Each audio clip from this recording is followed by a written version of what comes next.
첫 주문이 들어왔다거나 또는 제품에 대한 질문이 왔는데 어떻게 대처해야 할까요? 손님을 대할 때 걱정되는 부분은 별거 없습니다. 주문 안 들어올까봐, 물건 반품할까봐, 욕할까봐 뭐 이런 것들 아니겠습니까? 이번 영상에서는 이런 문제들을 한 방에 해결할 수 있는 방법을 알려드리겠습니다. 제가 2022년도에 3달 동안 물건을 못 보내서 정말 힘들었던 적이 있는데 무슨 일이 있었는지, 그리고 또 어떻게 해결을 했었는지 뒷부분에 알려드리도록 할 거니까 꼭 끝까지 시청해 주시면 감사하겠습니다. 온라인 판매가 처음이거나 또는 미국 시장이 낯설다면 많이 걱정이 되실 수 있습니다. 저도 처음 시작할 때는 너무 무서워서 손님이 보낸 이메일을 열어보는 것도 너무 힘들고 무서웠습니다. 저도 판매 자체를 처음 해보고 한 번도 해본 적이 없으니까 배송은 언제 되냐, 물건은 어디서 오는 거냐, 불량 물건이 왔다, 이런 이메일들을 마주하는 게 너무 힘들더라고요. 심지어 이런 내용조차 아닌 경우가 더 많았는데 혼자 망상하고 불안하고 그러다 보니까 피해버리게 되더라고요. 이메일을 열어보는 것조차가 무서워서 그냥 안 열어보고 회피를 했었습니다. 그냥 마주했더라면 사실 아무 일 없이 지나갔을 텐데 그냥 안 보고 회피하니까 손님들한테 불만이 쌓여버리고, 그래서 제가 초기에 판매가 어느 정도 되고 있던 스토어가 광고 계정 정지당하고 그냥 문을 닫게 되는 지경까지 가버렸었습니다. 저도 왜 그랬는지는 지금 생각해보면 정말 너무 한심하고 왜 그런지 잘 모르겠습니다. 지금 생각해보면 정말 최악의 대처였고 그렇게 큰 문제도 아니었는데 경험이 없다 보니까 너무 무섭더라고요. 괜히 내 물건이 아닌 드랍시핑이고 중국에서 제품을 보내고 뭐 이런 사실을 말해주면 안 사면 어떡하지, 욕하면 어떡하지, 환불해달라고 그러면 어떡하지, 혼자 상상을 하면서 작아지게 되더라고요. 모르겠습니다. 여러분은 어떨지. 처음에 시작할 때 저보다야 훨씬 더 현명하게 대처하실 거예요, 분명히. 하지만 경험이 없고 처음 접하다 보면 이런저런 걱정이 되고 미국 손님들은 어떤지, 어떻게 대처하는 게 맞는 건지 헷갈리실 수 있을 거예요. 근데 막상 알고 나면 제 경험으로는 미국 손님들만큼 이해심이 넓고 인내심이 많고 감성적인 손님들은 없기 때문에 전혀 걱정하고 불안해하실 필요가 없습니다. 그래서 제가 이번 영상에서는 미국 손님들은 어떤지, 그리고 어떻게 대처를 해야 하는지 알려드리고 또 제 경험담을 이야기해 보려고 합니다. 우선 이 이야기를 조금 말씀드려야 할 것 같아요. 제가 처음 쇼피파이 드롭시핑을 시작했을 때 벌써 한 6-7년이 됐죠. 이 쇼피파이 드롭시핑에 대해서 알고 나서 든 생각이 뭐냐면 돈을 좀 쉽게 벌 수 있겠다 라는 생각이 들었었고요. 근데 한편으로는 이거 내 물건을 파는 게 아니고 남의 물건을 갖고 와서 팔고 심지어 중국에서 물건을 보내는데 좀 떳떳하지 못한 생각이 들더라고요. 그리고 제가 처음 배웠던 게 뭐냐면 페이스북 광고로 위닝 프로덕트를 찾아서 단기간에 몇천 땡기는 뭐 그런 걸로 시작을 했었습니다. 그러니까 제가 접근 방식이 뭔가 드롭시핑이지만 나의 제품인 것처럼 뭔가 그럴싸하게 만들어서 판매를 하고 치고 빠지는 그런 접근 방식으로 다가갔었던 것 같습니다. 그리고 2번 정도는 2-3개월에 3천에서 5천 정도 순수익을 땡겨 보기도 했습니다, 실제로. 근데 아니에요 여러분. 이렇게 생각하시면 절대 안 돼요. 그 당시에는 제가 판매라는 것에 대해서 너무 아는 게 없었고 단순히 돈을 버는 것만 집중하다 보니까 이렇게 접근을 했었던 거고, 만약에 그럴싸하게 만들어서 판매만 하고 뒤처리는 모르겠다 하시는 분들은 할지 말지 다시 잘 한번 생각을 해보셨으면 합니다. 이런 식으로 단기적인 접근을 하면 운이 좋아서 당장에 돈을 벌어도 이 돈은 그냥 잠깐 스쳐 지나가는 거예요. 제 경험으로도 그렇지만 제 이야기가 아니고 제가 빅숏인가 영화에서 봤던 대사가 정말 인상 깊었는데요. 인류 역사 15,000년 동안 단기적인 안목으로 접근했던 것 중에서 성공한 것은 단 하나도 없었다. 너무 멋진 말인 것 같습니다. 그러니까 제가 말씀드리고 싶은 게 뭐냐면 장기적인 안목을 가지고 손님을 대할 때 숨김없이 진솔하게 대응하자는 거예요. 장기적으로 보자는 거죠. 당장의 물건을 판매하기 위해서 배송이 15일에서 한 달이 걸릴 수 있는데 3일 안에 배송이 된다 라든지, 아니면 제품이 어디서 오냐고 물었는데 중국에서 오는데 미국에서 배송, 뭐 이렇게 하면 안 된다는 거죠. 물론 지금 저희 네이버 카페 회원들을 보면 이런 분들은 정말 안 계시고 안 그럴 거라고 생각합니다. 단지 뭐 이런저런 생각이 들 수가 있다는 거죠. 이런 질문들을 받았을 때. 얼마 전에 카페 회원님에게 이런 질문을 받았습니다. 어떤 질문이었냐면, 회원분이 손님에게 자기가 가져온 옷들이 너무 이쁘다, 근데 혹시 어디서 배송이 되냐, 이런 쪽지를 받았는데 어떻게 대답을 해야 하는지 고민을 하시더라고요. 이렇게 훅 질문이 들어오면 당황스러우실 수 있습니다. 처음이니까 당연하죠. 뭔가 왠지 작아지는 느낌도 들고 저도 처음에는 명확하게 어떻게 대답을 해야 할지 잘 모르겠더라고요. 근데 그냥 아주 간단하게 솔직하게 말하면 됩니다. 중국에서 제품을 발송하니까 중국에서 발송한다고. 물론 솔직하게 플러스 어떻게 대답해야 하는지 중요한 팁을 잠시 후에 알려드리겠습니다. 근데 일단 솔직하게 말을 했을 때 제 경험으로는 반반 정도 되는 것 같아요. 사는 사람은 사고 안 사는 사람은 안 사고. 하지만 솔직하게 말을 했는데 구매를 한다면 이 사람과의 거래는 굉장히 깔끔한 거고 또 나중에 계속해서 또 재구매가 이루어지는 편이 많더라고요.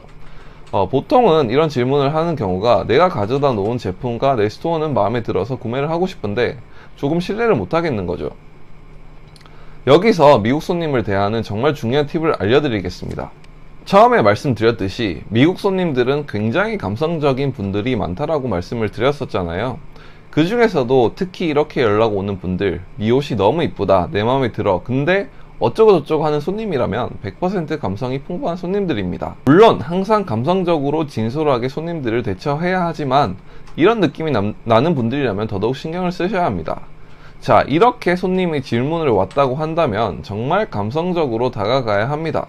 좀 많이 오버를 하면서 우리나라랑은 정서가 좀 다를 수도 있긴 합니다. 자, 어떤 식으로 보내냐면 메모하시면 좋을 것 같아요. 예를 들어서 이런 식으로 대답을 해야 합니다. 오, 너가 정말 내 스토어의 물건들이 이쁘다고 하니 나는 너무 기뻐. 내가 어렸을 때 이런 스타일들을 너무 좋아해서 이런 스토어를 만들어 보는 게 나의 꿈이었고 이런 부분을 네가 알아봐 주니 오늘은 정말 기분이 너무 좋은 날이야. 너의 계정에 들어가 봤는데 정말 네가 내 옷을 입어준다면 정말 너무 멋질 것 같아. 어디서 배송이 되는지 관심 가져줘서 너무 고마워. 지금은 내가 시작한 지 얼마 안 돼서 자본이 많이 없어서 중국에서 정말 세심하게 좋은 퀄리티의 옷들을 엄선해서 배송하고 있어. 정말 오늘 나의 날을 멋지게 만들어줘서 다시 한번 너무 고맙고 혹시 더 궁금한 게 있으면 언제든지 남겨줘. 어떤가요? 너무 오버스러운가요? 아닙니다, 여러분. 저도 미국 생활을 굉장히 오래 했고 또 많은 손님들을 경험해 봤기 때문에 확실히 말씀드릴 수 있는데 이런 식으로 대응하는 것이 굉장히 효과적이고 통합니다. 물론 진심은 담아야 합니다. 또 이렇게 하다 보면 충성 고객층이 확보가 됩니다. 브랜딩을 한다는 건 결국에는 손님들과 교감하는 게 정말 중요해요. 그래서 어떤 상황에서든 솔직하게 대처하고 감성적으로 다가가자. 생각보다 미국 손님들은 이렇게 다가갔을 때 굉장히 이해해주고 기다려주고 간대합니다. 얼마나 관대하냐면 제가 2022년도에 겪었던 일을 말씀드리면 굉장히 와닿으실 것 같은데 말씀드려 보겠습니다. 2022년도에 무슨 일이 있었죠? 네, 코로나가 거의 끝이 나고 있는 상황이었는데 갑자기 뜬금없이 중국에서 한 9월 10월 달쯤부터 다시 코로나가 난리가 나기 시작한 거예요. 이때 매출이 한참 올라오고 있던 시기였는데 물건을 중국에서 보내야 하잖아요. 근데 중국 정부에서 공장들 또 배송 창고들 문을 강제로 다 셧다운 해버리는 거예요. 주문이 7일 이내에는 나가야 하는데 언제 나갈 수 있을지 기약이 없는 거죠. 이건 중국 정부에서 강제로 닫아버리니까 어떻게 할 수 있는 게 없더라고요. 손님들은 계속 구매를 하고 주문은 계속 밀리고 이걸 어떻게 해야 되나 고민을 하다가 결정을 내렸습니다. 손님들이 주문을 캔슬을 하더라도 정말 솔직하게 상황을 설명하고 이해를 구해보자. 그 전과 똑같은 실수를 하면 안 되니까 제가 앞에서 말씀드렸었죠? 회피하다가 망했다고. 진짜 만약에 손님들이 주문 취소해달라고 하면 손실이 진짜 너무 컸기 때문에 눈물을 머금고 똑같은 실수를 하지 않기 위해서 정말 솔직하고 또 감성을 건드리면서 이렇게 메일을 보냈습니다. 이런 상황인데 정말 너무 미안하고 네가 우리 브랜드를 믿고 구매를 해줬는데 이런 문제가 생겨서 너무너무 미안하다. 정말 잘해보려고 했는데 내가 도저히 어떻게 할 수 없는 상황이어서 최대한 빨리 보내려고 노력하고 있지만 2달 정도도 넘게 걸릴 수 있다. 당연히 이 기간을 기다려 달라고 하는 건 너무 미안하고 네가 주문 취소를 해달라고 하면 당연히 환불해 주는 게 맞고 책임지고 환불해 줄 거다. 다만 혹시라도 기다려줄 수 있다면 나에게는 정말 큰 도움이 될 것 같고 그리고 주문 상황을 계속 업데이트 해 주겠다. 그리고 이미 네가 기다려준 게 너무 고마워서 여기 다음 주문에 25% 할인 쿠폰을 보낸다. 이런 식으로 모든 고객들에게 보냈습니다. 자, 어떻게 됐을 것 같나요? 캔슬 해달라고 한 손님이 10%도 안 되었습니다. 배송이 무려 2달 넘게 걸릴 수 있다고 했는데 대부분의 손님들이 기다리겠다. 하루빨리 너의 문제가 해결이 되길 응원한다. 다만 중간중간에 배송이 어떻게 되고 있는지 업데이트는 부탁한다. 이렇게 답변이 오더라고요. 그래서 결국에는 3달이 걸려서 주문 배송을 완료해드린 고객들도 있었습니다. 그리고 당연히 감사 이메일을 보내드렸죠. 너무너무 고맙고 너의 배려 덕분에 너무 힘들었던 구간을 무사히 마칠 수 있었다. 너무 고맙다. 이렇게 감사 이메일을 보내드렸습니다. 그래서 제가 말씀드리려는 게 뭐냐면, 쇼피파이 드롭시핑을 하다 보면 이런 문제들이 발생할 수 있지만 솔직하고 진정성 있게 정면 돌파가 답이라는 거죠.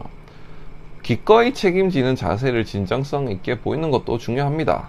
그리고 만약에 주문 취소를 요청하더라도 당연히 책임을 지고 환불해줘야 하고요. 거기에다가 항상 감성을 조금 건드릴 수 있는 그런 자세를 항상 유지하는 게 또 핵심이기도 하죠.